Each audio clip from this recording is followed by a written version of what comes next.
तो नमस्कार, स्वागत है आप सभी का इसके एजुकेशन फैक्ट्री। बार्लिन जर्मनी में सुभाष चंद्र बोस ने आज़ाद हिंद रेडियो की सेवा प्रारंभ की। वह ब्रिटिश भारत पर हमले में जर्मन सेना की सहायता चाहते थे। जब उन्हें यह स्पष्ट हो गया कि यह संभव नहीं है तो वह गुप्त तरीके से जापान पहुंच गए।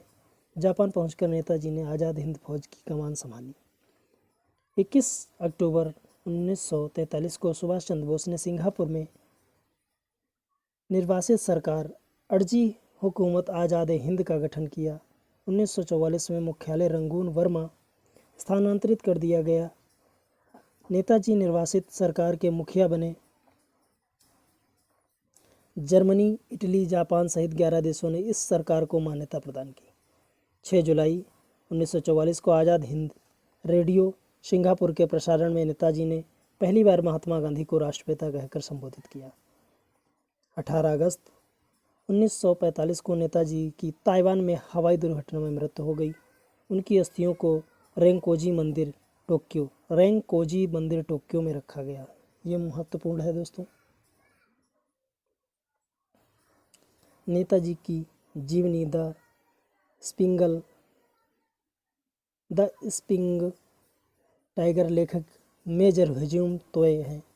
नेताजी ने नारा दिए, तुम मुझे खून दो मैं तुम्हें आज़ादी दूंगा, दिल्ली चलो और जय हिंद। रविन्द्रनाथ टैगोर ने नेताजी को देश नायक कहा। जापानियों ने अंडमान निकोबार द्वीप समूह को जीतकर नेताजी को सौंप दिया। 30 दिसंबर 1943 के दिन नेताजी ने पोर्ट ब्लेयर में संयुक्त मुक्त भारत के पहले प्रधानमंत्री के रूप में तिरंगा फहराया। नेताजी ने अंडमान को शहीद और निकोबार को स्वराज नाम दिया।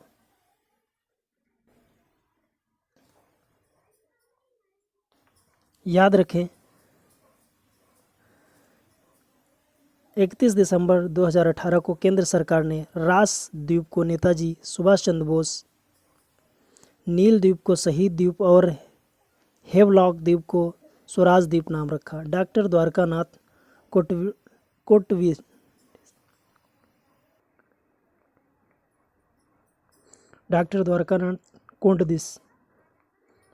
1938 में चीन जापान युद्ध के दौरान मेडिकल सहायता के लिए डॉक्टर की आवश्यकता के लिए चीन की सरकार ने भारत में से सहायता की मांग की। 5 सदस्यीय सहायता दल के साथ डॉक्टर कोंडिस चीन पहुंच गए। उन्होंने सेना को चिकित्सा सहायता प्रदान करते करते अपने प्राण त्याग दिए।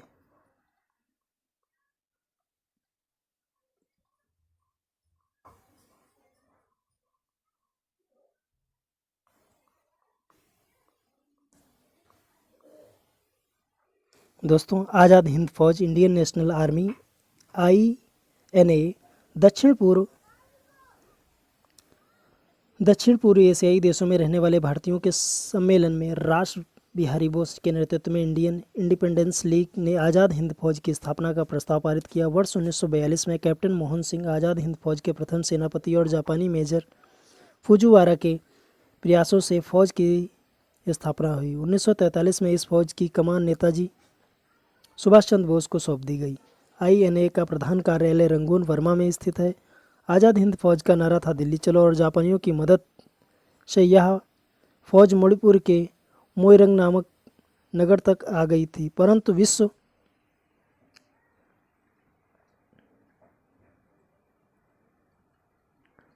युद्ध में जापान की हार के साथ ही आज़ाद हिंद फौज के सैन्य कमांडरों को गिरफ्तार कर लिया गया। लाल किला मुकदमा चलाया गया। कमांडो के नाम थे प्रेम सहगल, गुरबख्श सिंह ढिल्लो और शाह नवाज हुसैन। वर्ष 1945 की लाल किला मुकदमे के नाम से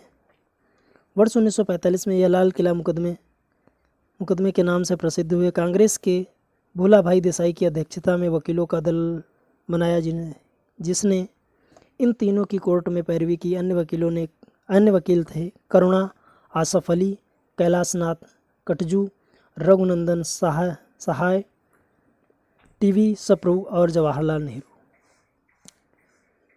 सी राजगोपालाचारी ने कैदियों का मुकदमा लड़ने से मना कर दिया।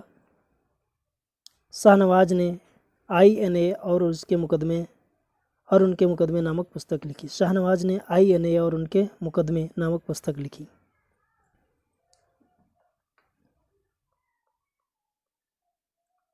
आगे दोस्तों हैं बाल गंगाधर तिलक। बाल गंगाधर तिलक प्रथम राष्ट्रीय नेता थे जिन्होंने भारतीयों को राजनीतिक मुद्दों पर जागरूक करने में सफलता पाई और सही मायने में जन आंदोलन की नींव रखी।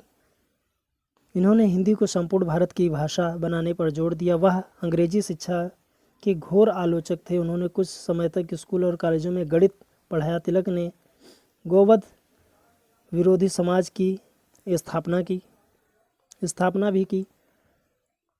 1884 में बाल गंगाधर तिलक ने शिक्षा के प्रसार के लिए दक्कन एजुकेशन सोसाइटी की स्थापना की। उन्होंने धर्म का राजनीतिक अस्त्र के रूप में प्रयोग किया। धार्मिक उत्साहों के माध्यम से लोगों में एकता का भाव और राष्ट्रवाद का प्रसार करने के लिए तिलक ने वर्ष 1893 में सार्वजनिक गणपत महोत्सव,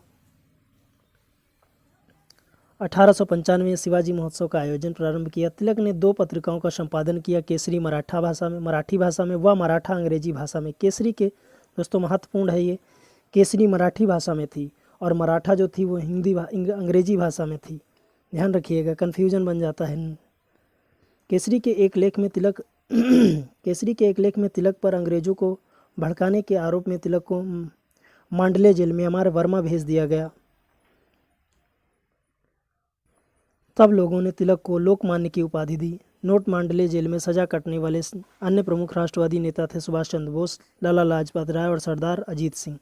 वर्ष 1908 में देशद्रोह के आरोप में तिलक को 6 वर्षों के लिए फिर से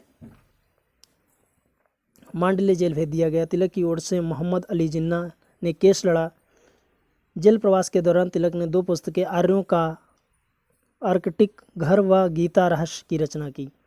वर्ष 1891 में पारित आयु सहमति विधेयक के द्वारा वैवाहिक आयु 10 वर्ष से बढ़ाकर 12 वर्ष कर दी गई। तिलक ने इसे हिंदुओं में धार्मिक मामलों में हस्तक्षेप मानते हुए इस विधेयक का विरोध किया। वर्ष 1916 में लखनऊ के कांग्रेस अधिवेशन में बाल गंगाधर तिलक ने स्वराज हमारा जन्म सिद्ध अधिकार है नारा दिया। वास्तव में तिलक ने सर्वप्रथम स्वराज शब्द का प्रयोग राजनीतिक अर्थ से किया। पत्रकार के कर्तव्य का निर्वहन करते हुए जेल जाने वाले बाल गंगाधर तिलक प्रथम भारतीय थे। तिलक के सजा के पश्चात रविंद्रनाथ टैगोर ने संस्कृत के एक तिलक में मेरी दिलचस्पी है तिलक भारतीय राष्ट्रीय कांग्रेस की याचना और याचिका की नीति का विरोध किया। तिलक ने भारतीय राष्ट्रीय कांग्रेस को भीख मांगने वाली संस्था कहा। तिलक का प्रसिद्ध कथन है, यदि भगवान अस्पृश्यता को सहन करते हैं तो मैं उन्हें कभी भगवान नहीं मानूंगा। 1919 में कांग्रेस के अमृतसर सत्र में तिलक ने हिस्सा लिया। 1 अगस्त 1920 को असहयोग आंदोलन प्रारंभ करने वाले दिन उनकी मृत्यु हो गई। महात्मा गांधी के साथ शौकत अली ने तिलक की अर्थी उठाई थी। नोट 1 वर्ष 1920 के नागपुर अधिवेशन में कांग्रेस ने स्वराज प्राप्ति को पार्टी का राजनीतिक उद्देश्य घोषित किया।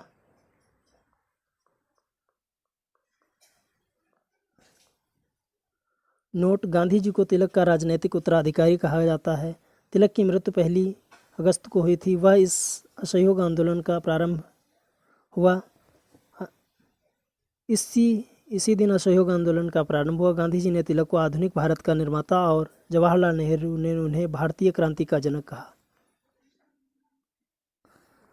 अरविंद घोष, इनका जन्म 15 अगस्त 1872 को कलकत्ता में हुआ था। इनके पिता का नाम केडी घोष और माता का नाम स्वमलता था। 1890 में इन्होंने भारतीय सिविल सेवा उत्तीर्ण की, परंतु घुड़सवारी की एक आवश्यक परीक्षा में वह जानबूझकर विफल रहे, इसलिए सिविल सेवा में उन्हें अनुमति नहीं मिली। 1902 में अरविंद घोष ने कलकत्ता में अनुशीलन समिति नामक क्रांतिकारी संगठन का गठन किया। 1906 में उन्होंने अंग्रेजी दैनिक वंदे भारत वंदे भारतम का प्रकाशन आरंभ किया। 1907 में राष्ट्रीयता के साथ भारत को भारत माता के रूप में वर्णित किया और प्रतिष्ठित किया। उन्होंने क्रांतिकारी दल का गठन किया। खुदीराम बोस इस संगठन के सदस्य थे। 1907 में उन्होंने कांग्रेस के सूरत अधिवेशन में हिस्सा लिया। इस अधिवेशन में कांग्रेस में फूट पड़ गई। अरविंद घोष गरम दल की तिगड़ी लाल बाल पाल के अहम एवं सक्रिय सदस्य थे। 1908 में उन्होंने अलीपुर बम केस में कारावास की सज़ा सुनाई गई।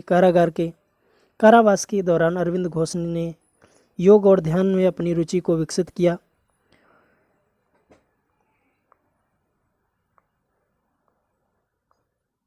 (1910) में अरविंद घोष कलकत्ता को छोड़कर पांडिचेरी में बस गए। 5 दिसंबर 1950 में उनका देहांत पांडिचेरी में हो गया। रविंद्रनाथ टैगोर इनका जन्म 7 मई 1861 को कलकत्ता में हुआ था। रविंद्रनाथ टैगोर के पिता देवेंद्रनाथ टैगोर थे। ब्रह्म समाज के संस्थापक थे।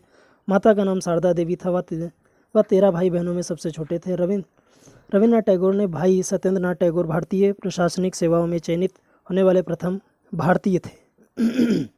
रविंद्रनाथ टैगोर की सबसे लोकप्रिय रचना गीतांजलि थी। इसके लिए उन्होंने 1913 में साहित्य का नोबेल पुरस्कार प्रदान किया गया। नोबेल पुरस्कार प्राप्त करने वाले पहले एशियाई थे। वह विश्व के एकमात्र साहित्यकार थे जिनकी रचनाएं 2 देशों भारत और बांग्लादेश की राष्ट्रगान बनी। बांग्लादेश का राष्ट्रगान अमार सोनार बांग्ला है। ब्रिटिश सरकार ने इन्हें 1915 में नाइटहुड उपाधि प्रदान की, जिसे जलियांवाला बाग नरसंहार के विरोध में रविन्द्रनाथ टैगोर ने लौटा दिया। लगभग 60 साल की आयु में उन्होंने चित्रकला में रुचि दिखानी शुरू की। उन्होंने अनेक गीतों की रचना की। इन गीतों को रविन्द्रनाथ टैगोर संगीत कहा जाता है। रविंद्र संगीत कहा जाता है। रविंद्रनाथ टैगोर ने 1901 में बालकों की शिक्षा के लिए एक प्रयोगात्मक विद्यालय की स्थापना की, जो 1921 में विश्व भारती विश्वविद्यालय के नाम से विख्यात हुआ। महात्मा गांधी ने रविन्द्रनाथ टैगोर को महान प्रहरी कहा। दोस्तों, आगे हैं महात्मा गांधी।